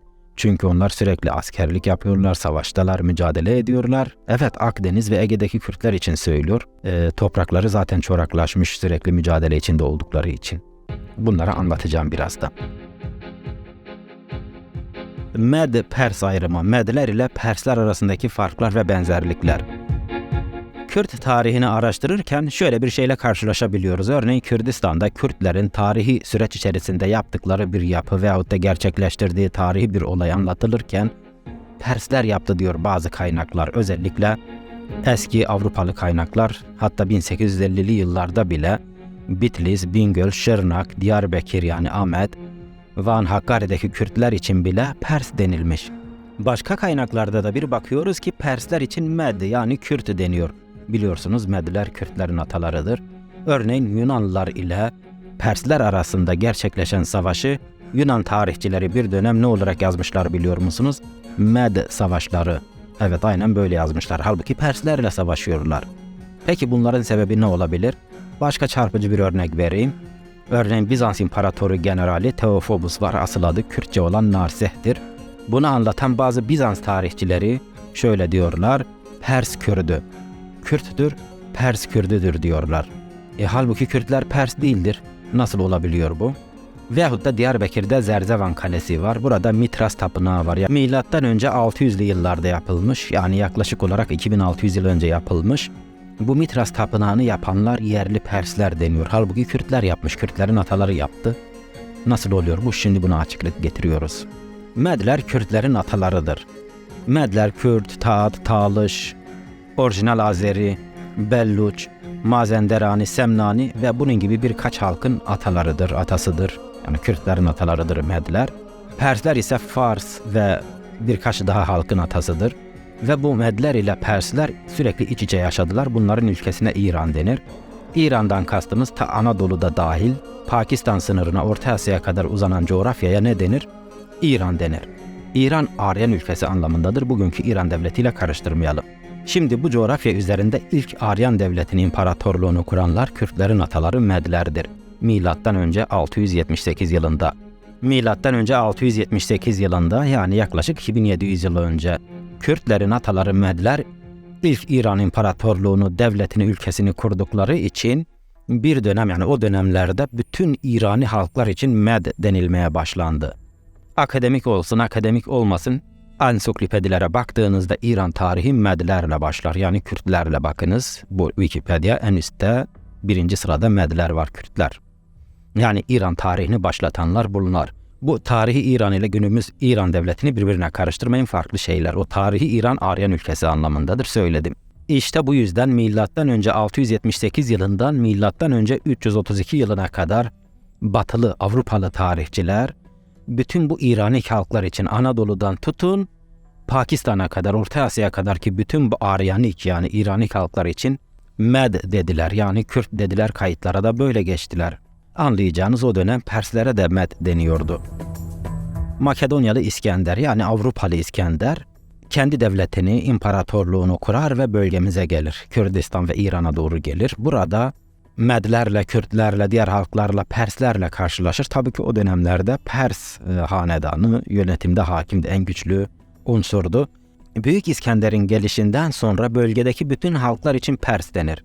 Yani Anadolu ve Kürdistan'dan tutun da Pakistan ve Orta Asya'daki coğrafyada yaşayan bütün İranik Aryan halklar için Pers demeye başladılar. Bakınız önce Med diyorlardı, Büyük İskender'den sonra ise Pers demeye başladılar. İtalya merkezli Roma İmparatorluğu milattan önce 27 yılında kurulur. Roma İmparatorluğu kurulup da bölgemize geldiklerinde artık böyle genel bir isim vermeyi bıraktılar. Ne yaptılar? Her millete, her halka kendi adını koydular. Örneğin Kürtler için Kürt dediler. Kürtleri anlatırken de Med hanedanı için de Med hanedanı dediler. Hani normalde bir Med hanedanı vardı. Med İmparatorluğunu kurmuştu. Dolayısıyla bu bir Kürt hanedandı. Ve güçlü olduğu için bütün Kürtlere zaman zaman Med denildi ya, bütün Kürdistan'a da Medya denildi ya, onlar ise işte bu Med hanedanıdır, bu da Kürttür, bu da Pers'tir, bu da odur, bu da şudur. Herkesi kendi adıyla andılar. Herkesi kendi adıyla andılar. Milattan sonra 330 yılında Roma İmparatorluğu ikiye ayrılır. Doğu Roma İmparatorluğu'nun başına Yunanlar geçer. Yunanların geçmesiyle eski bir adete geri dönüş yapılır. Ne yapılır? Bütün bu İranik Aryan halklara da Pers demeye başlarlar tekrar. Yani toptancı bir isim koyma girişiminde bulunurlar. Dolayısıyla Kürtlere de Pers demeye başlarlar. Yani bu Kürtlerin Fars veya Pers olduğu anlamına gelmiyor. O genel bir kategori, yani o kategoriye koyuyorlar. İşte mesela diyorlar ki Theophobos bir Pers Kürdüydü. Hatta 1800'lü yıllarda bile Avrupalı tarihçiler veyahut da seyyahlar ne diyorlar? Şırnak, Van, Diyarbakır yani Ahmet, Bitlis, Muş, Hakkari buradaki Kürtlere Pers diyorlar. Pers Kürdü diyorlar. Yani bu eski adet üzerine. Hani demiştik ya bir dönem Perslere de Med diyorlardı. Bu sefer de bütün Medlere yani Kürtlere ve diğer halklara da Pers dediler. Bu bir adet, bu tarihi bir adet. Böyle bir yanlış var ama her Pers denildiğinde aklınıza Persler gelmesin diyerek. Yani bu Kürtler de olabilir, Tatlar, Talışlar da olabilir, Peştun olabilir. Yani gerçekten Pers olmayabilir. Eski kadim bir gelenek üzerine Pers diyorlar. Veyahut da her Med yani Kürt dediklerine de Kürt sanmayın. Bunun ayrımında olduğunuz zaman, bunun bilincinde olduğunuz zaman tarihi belgeleri incelerken Med derken gerçekten Kürtleri mi kastediyor onu anlarsınız. Mesela ne diyor? 1. Erdeşir'in Karname Erdeşir Babekan adlı eserinin 6. bölümünün 1. cümlesinde aktardım az önce. Diyor ki Karezari Kurdan Şahi Mahik yani Mahik Med demek. Kürt Med kralına karşı savaştım. Buradan anlıyoruz ki bu Kürtlerden bahsediyor Med derken. Ama Yunanlılar bir dönem Medik var yani Med savaşları dediklerinde bir bakıyoruz ki bunların kastı Medler yani Kürtler değil aslında Perslerdir. Sadece genel bir isimlendirme koymuşlar öyle. İran ile İranik kavramları arasındaki farklar. İran bir ülke adıdır. Bölgemizdeki Aryanlar yani Anadolu ve Kürdistan'dan tutun ta Pakistan sınırı ve oradan Orta Asya'ya kadar gidelim. İşte bu coğrafyada yaşayan Aryanlar kendi ülkesine Aryan ülkesi anlamında tarihi olarak İran dediler. Bu İran ülkesi. İranik ise tarihi İran. Anadolu'dan Pakistan'a kadarki tarihi İran ile kategorize olmuş diller grubu var. Yani bu diller birbiriyle akrabadır ve aynı kökten çıkmıştır. Tabii ki bu diller sadece buralarda konuşulmuyor. Kafkasya ve yukarılarında Rusya, Ukrayna'da da konuşuluyor bu İranik diller. Bakınız İranik dedik bu sefer. İşte İranik dil dediğimiz ise bu sınırlara sığmıyor. Ukrayna'daki, Rusya'daki, Kafkasya'daki halklar var. Mesela Osetler, Osetlerin dili İraniktir. İskitlerin dili bunlar Ukrayna, Rusya o bölgelerden gelmedir. Onların dili de İraniktir. Yani İranik ile İran arasında fark vardır. Örneğin Kürtçe İran dilleri grubundandır dediğimizde aslında eksik bir kavram kullanıyoruz akademik olarak. İranik bir dildir dememiz lazım. İranik yani Aryanik bir dildir. Günümüz İran devletiyle de karıştırmayın, farklı olgular, farklı kapsamlar. Asıl konumuz neydi? Kürt tarihi hakkındaki orijinal belgeleri değiştiren, tahrif eden, Kürt ve Kürdistan adını silerek yayınlayan çoğu Türk tarihçi, Türk akademisyen televizyonlarında, yayınlarında, makalelerinde, üniversitelerinde şunu diyorlar. Türkler 1071 yılında Anadolu'ya geldiklerinde burada Kürtler yoktu bunu diyorlar. Buna cevap olarak Kürt Mervani Devleti'ni anlattık. İşte günümüzde bu sözde Doğu ve Güneydoğu Anadolu olarak da anlatılan bu Kürdistan coğrafyasında Kürt Mervani Devleti hakimdi. Türkler Anadolu'ya gelmeden önce ve gelirken onun daha batısında Bizans İmparatorluğu vardı. Bizans İmparatorluğu'nda 10 binlerce Kürt asker vardı. 8. yüzyılı anlattık. Mesela onların başında Kürt Narseh vardı. Resmi Bizans adı Teofobus idi. Bu Kürt Narseh'in bunları anlattık. Şimdi gelelim Medler ve Kilikya Kürtlerine. Med İmparatorluğunu 2700 yıl önce Kürtlerin ataları kurdu. Bir de Kilikya kralı var, bir mektup var. Burada Kürtlerden bahsediyor. Kürtler ile vergi konusunu anlatıyor. 2200 yıl önce Kürtlerin Akdeniz ve Ege'de olduğunu görüyoruz. Bir kaynak daha da var. Tabii kaynak çok, sadece birkaç örnek kaynak seçtim. Örneğin Romalı tarihçi yaklaşık yine 2200 yıl önce Manisa Savaşı'nı anlatırken buradaki Kürtlerden bahsediyor. Evet, direkt Kürt diyor, Kürt savaşçılar diyor. Devam edelim Medlerle. Medler, 2700 yıl önce Anadolu ve Karadeniz'e hükmeden Kürtler. Milattan önce 678'de yani yaklaşık 2700 yıl önce Kürtlerin atalarının kurduğu Med İmparatorluğu, Anadolu, Karadeniz, Mezopotamya, Suriye, Kürdistan, Ermenistan, Kafkasya, İran, Azerbaycan, Afganistan, Tacikistan, Orta Asya ve daha fazlasına hakimdi. Kürt imparatorlukları genelde demokratik federasyonlardan oluşur. Yaklaşık 2700 yıl önce Kürtlerin atalarının kurduğu Med İmparatorluğu yöneticilerini seçimle başa getiriyordu. Görüyorsunuz yani Kürtlerde çok ilginç bir tarihi ve devlet kültürü var. Peki biz bunları nereden biliyoruz? Milattan önce 484 yılında doğan Herodot, evet kadim tarihçi Herodot yaklaşık 2500 yıl önce bu bilgileri yazdı kitabına ve bu kitabı günümüze dek ulaştı. Medlerin Kürt olduğuna dair orijinal belgeleri ekrana ekledim. Milattan sonra 224 yılında yani yaklaşık olarak 1800 yıl önce Sasani İmparatorluğunu kuran 1. Erdeşir, Karezari Kurdanşahi Mahik diyor. Yani Kürt Med kralına karşı savaştım diyor.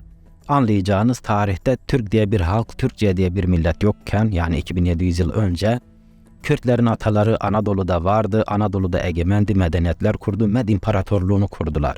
Sasani hanedanından 1. Erdeşir güçlü bir etki ve etkiye sahipti. Bir mücadele verir, savaşır, mücadele eder, operasyonlar düzenler, asker toplar ve Sasani İmparatorluğunu kurar. Ne zaman? 224 yılında, yaklaşık 1800 yıl önce. Katiplerini yanına çağırarak der ki ben verdiğim mücadeleyi anlatacağım, siz yazın.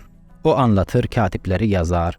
İşte bu yazım sonucunda bir kitap oluşur. Bu kitaba Karname-i Erdeşir-i Babekan diyoruz. Babekan Erdeşir'in karnamesi, Kürtçe karname aynı kar ve name değil mi? Erdeşir'in o zaman verdiği savaşı ve mücadeleyi anlatıyor. Bakınız örneğin birçok bölümünde Medler ile Kürtler aynı halktır vurgusu var. İşte Kürt Med kralına karşı savaştım. Mesela diyor ya Karezari Kurdanşahi Mahik yani Medik, Med. Mahik Med demek. Sasaniler o dönem Medler için Mahik diyordu. Avrupalılar Med diyor. Diyor ki Kürt Med kralına karşı savaştım. İşte başka bir bölümde Med Kürtleri ve Kürt Medler şöyle yaptı. Başka bir bölümde Kürt Medler böyle, Med Kürtler böyle. Böyle çok anlatım var. Mesela bölümünün 1. cümlesinde 1. Erdeşir diyor ki Karezari Kurdanşahi Mahik. Türkiye'deki kurum, kuruluş, yayın evleri, üniversitelerin sahteleştirdikleri, kendi elleriyle sahteleştirdikleri, yayınlarken sahtekarlık yaparak yayınladıkları belgeleri bir kenara koyarsak, bütün orijinal belgelerde görüyoruz ki Medler ile Kürtler aynı halk, aynı millet. Bu konu tartışmasız. Sadece Türkiye'deki şahıslar bu sahte belgeleri öne sürerek bakınız hiçbir kaynak yok. Kardeşim içinde bak Kürt yazıyor, Kürdistan yazıyor, sen almışsın Kürt'ü silmişsin, Arap yazmışsın, Türkmen yazmışsın veyahut da başka bir şey yazmışsın. Kendi eliyle sahteleştirmiş, sonra gelip o sahteleştirdiği belgeyi gösterip bakınız Medler ile Kürtlerin aynı halk olduğuna dair hiçbir belge yok diyorlar. Türkiye'de böyle bir gelenek var. Gelin şöyle bir şey yapalım o zaman. 2 belge göstereceğim size. 2 orijinal belgeyi anlatacağım, açıklayacağım. Bu 2 belge de aynı olaydan, aynı savaştan bahsediyor. Birisi 1800 yıl önce yazılmış, birisi de yaklaşık olarak 1000 yıl önce yazılmış. Birisi Karname-i Erdeşir-i Babekan, diğeri de Firdevsi'nin Şehnamesi. Bakınız ikisi aynı olayı anlatırken Medlerin mücadelesini Kürtler diye anlatıyor. Az önce 1800 yıllık orijinal kaynağı ekrana ekledim. Sasani İmparatorluğunu kuran 1. Erdeşir Medler için Kürt diyor. Kürt Med kralına karşı savaştım diyor. Bakınız burada Karezari Kurdanşahi Mahik diyor. Yani Mahik burada Med'dir. Sasaniler Medler için Mahik diyor. Bakınız 1. Erdeşir'in Medlere karşı savaştım dediği olayı Şehname'de açıklamış yaklaşık 1000 yıl önce. Firdevsi Şehname adlı kitabında bunu anlatmış. Ona bakalım. İran edebiyatının öncülerinden Firdevsi yani Ferdowsi, İç Anadolu'dan Pakistan sınırına dek uzanan Aryan halkların dil, kültür ve tarihini unutmamaları için 60.000 beyitten oluşan ciltlerce kitap yazdı. Adı Şehname olan bu kitabın yazımına 977 yılında başlar, 1010 yılında tamamlar. 33 yıllık emek. Bu kitapta Med, Part, Pers, İskit, Soğut, Kürt, Tat, Talış, Mazenderani, Gilan, Belluç, Lur, Fars, Tacik, Osset, Peştu, tabii ki buna bizim Kürt, Zaza ve Dimililer de dahil ve diğer İranlı Aryan halkların tarihini yazar bu kitapta. Gelelim Kürt-Med bağlantısı konusuna. Firdevsi'nin Şehname adlı kitabında Partlar diye bir bölüm var. Partlar da Medler gibi Kürtlerin atalarıdır. Bakınız burada Partlar diye bir bölüm var. Onun için Partlar bölümünde Kürtleri anlatıyor. Partlar için Eşganiler, Eşgani, Eşganiyan gibi isimler de kullanılır.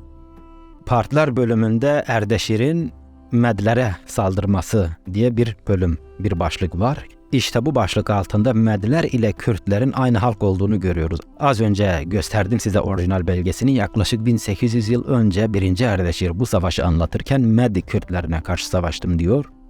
Şimdi ise Firdevsi ne diyor?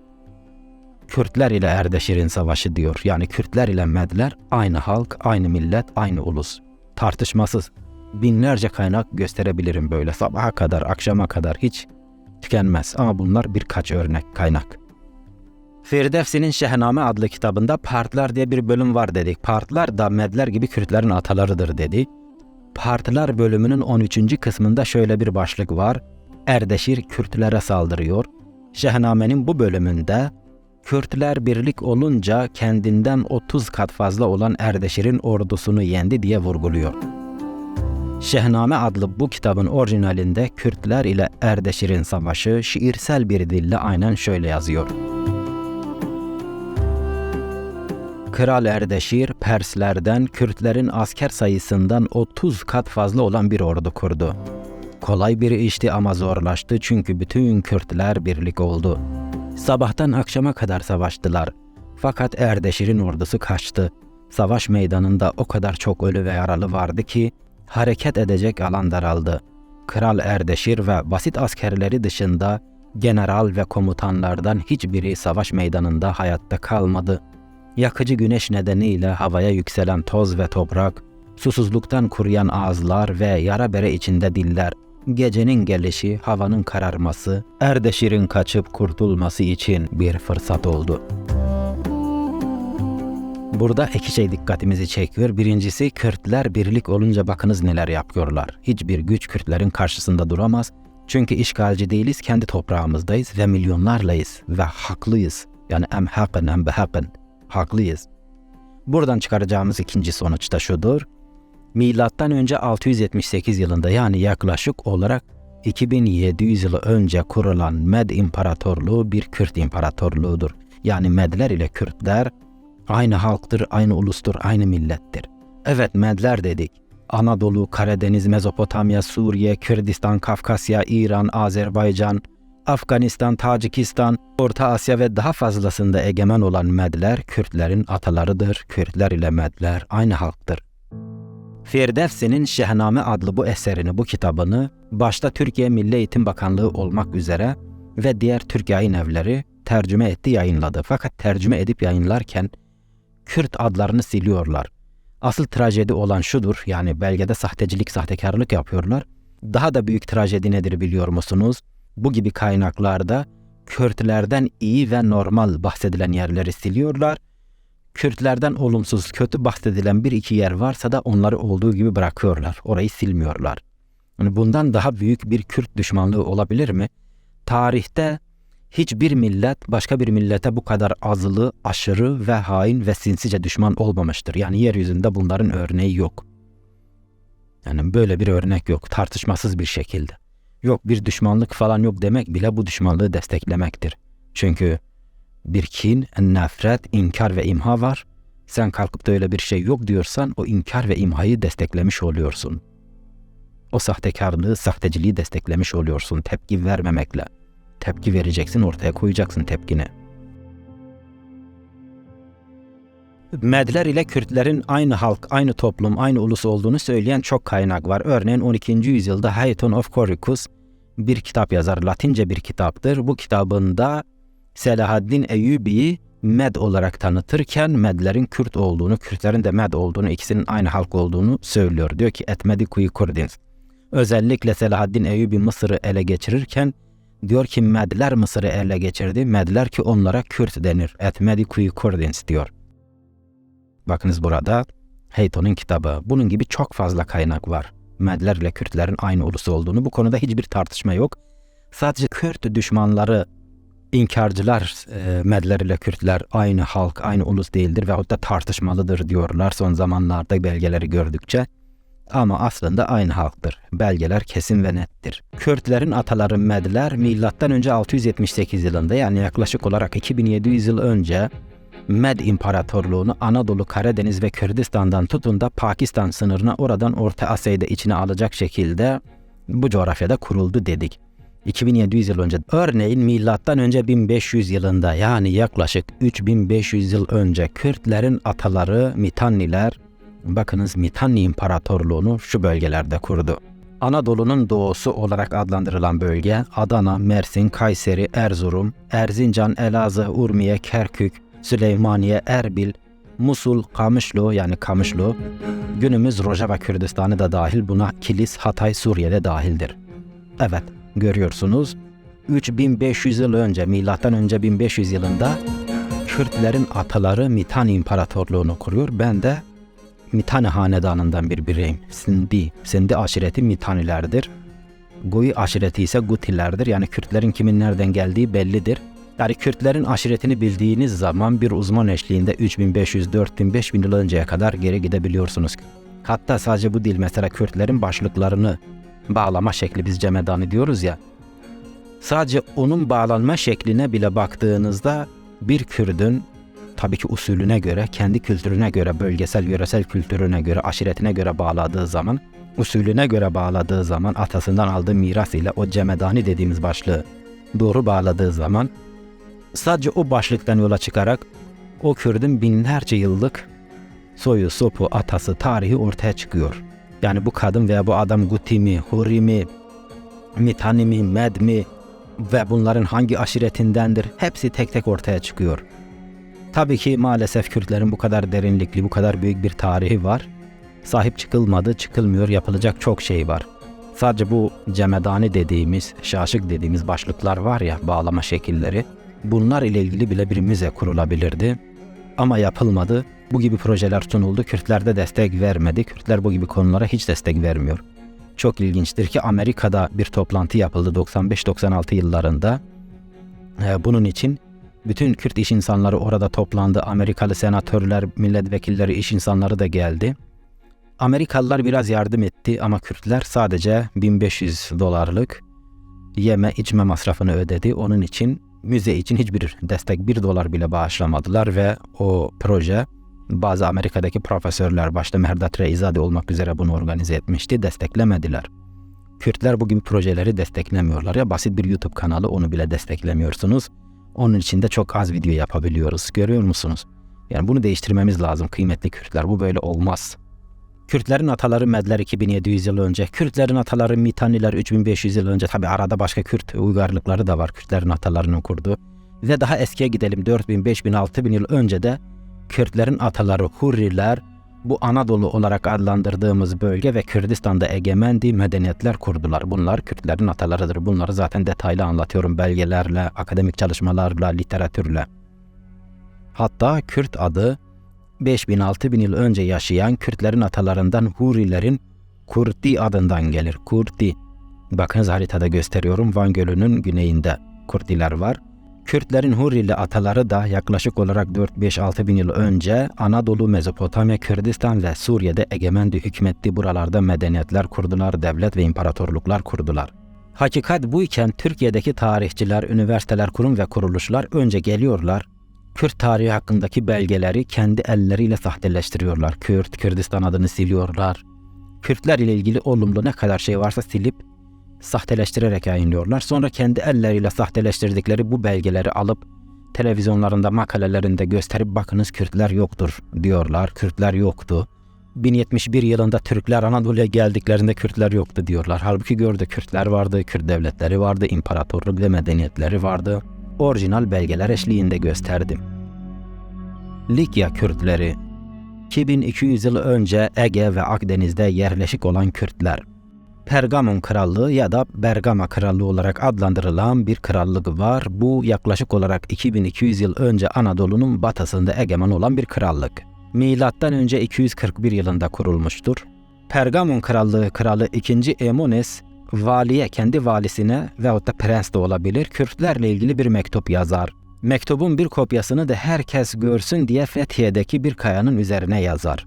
Halen Fethiye, Muğla'da bir kaya üzerinde bu mektup bulunuyor. Ben bunu araştırıyorum, bulacağım ama bunun kayıtları müzelerde var. Avrupa'daki müzelerde duruyor görüntüleri ve kayıtları.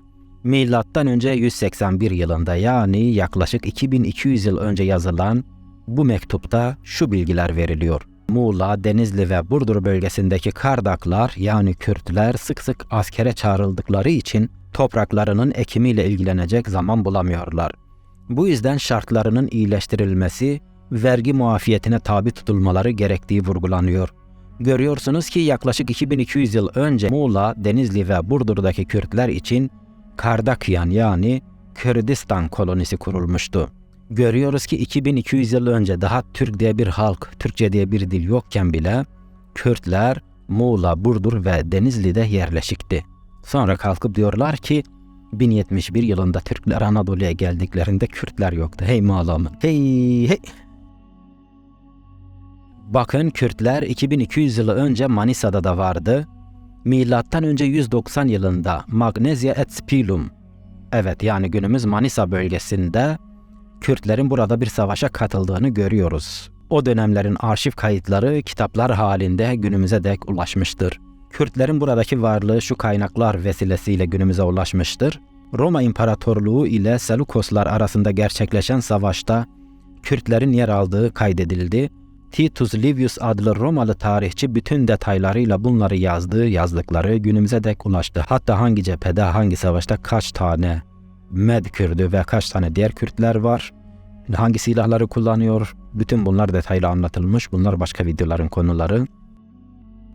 Bakın burada Kürt adı Latince Kürdi şeklinde yazılmış ama nasıl yazılmış, hangi harflerle? C, Y, R, T, I şeklinde yazılmış. Bu kitabın yazarı Roma İmparatorluğu tarihçisi Titus Livius'tur. Milattan önce 59 yılında doğmuş. Yani yaklaşık olarak 2085 yıl önce yaklaşık. Görüyorsunuz Kürt adını C, Y, R, T, I harfleriyle yazmış Latince olarak. Kesinlikle ama kesinlikle.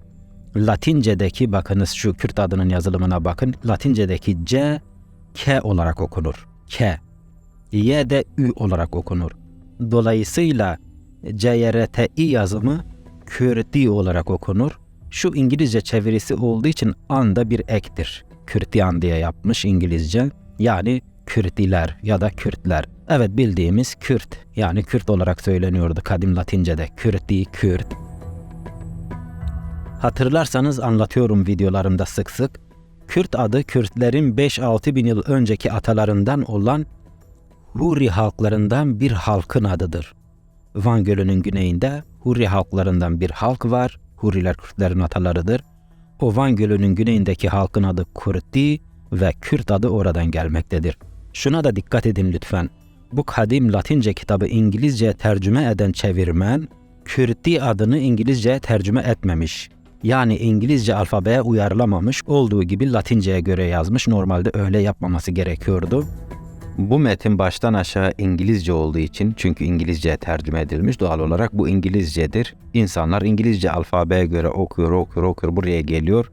Bunun aslında Latin alfabesi haliyle olduğunu bilmiyor veya Latince bilmiyor.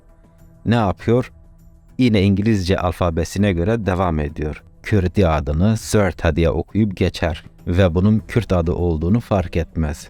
İşte bu çevirmenin yaptığı çok büyük bir hatadır. Dolayısıyla ne yapması gerekiyordu? Latince Kürdi diye yazılmış ya, İngilizce'de onu karşılayacak harflerle yazması gerekiyordu. Ve açıklama kısmında bunun günümüz Kürt halkının adı olduğu belirtilmeliydi. Şu sonucu da çıkarabiliriz bu olaydan. Kürt tarihini araştırmak istiyorsanız kesinlikle orijinal belgelere ulaşın. O orijinal belgedeki kullanımlarını görün. Okuyun o orijinal belgeleri.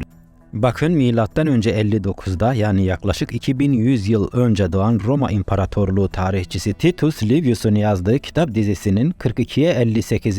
bölümün açıklamasında Manisa'daki Kürdi, yani Kürt halkıyla Med halkının aslında aynı halk olduğu belirtilmiş.